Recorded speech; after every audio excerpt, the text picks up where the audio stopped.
Nainika tiffin చేస్తూ ఉంటుంది. అంతలోనే నాబిల్ వస్తూ ఉంటే, నాబిల్ అంటూ ఎంతో జోస్‌లో నైనిక పిలుస్తుంది. ఏంటి ఈరోజు ఫుల్ హుషారులో ఉన్నావు నైనిక అంటూ తల నిమురుతూ ఉంటాడు.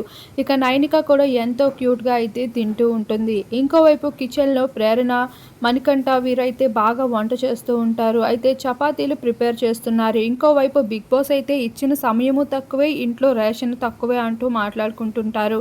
మరోవైపు సోనియా మాత్రం కిచెన్‌లో ఎక్కడ సరిగ్గా కనిపించదు.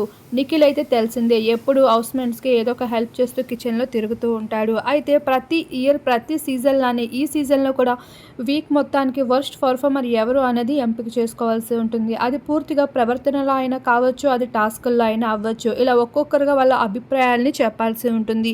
అయితే ఇక్కడ సోనియా తన మాటలతో అందరినీ భయపెడుతూ వస్తుంది. అలానే తనకి ఎదురు సమాధానం చెప్పాలంటే ఆఖరికి కిరాక్ సీత సైతం భయపడుతుంది. ఇక వర్స్ట్ పర్ఫార్మర్‌గా అయితే ఎక్కువ హౌస్‌మేట్స్ సోనియాని ఎంపిక చేసుకుంటూ వస్తున్నారు. మరి మీ అభిప్రాయం ఏంటి? ఎవరు వర్స్ట్ పర్ఫార్మర్ అని అనిపిస్తుంది ఈ వీక్ అనేది తప్పకుండా కామెంట్ చేయండి.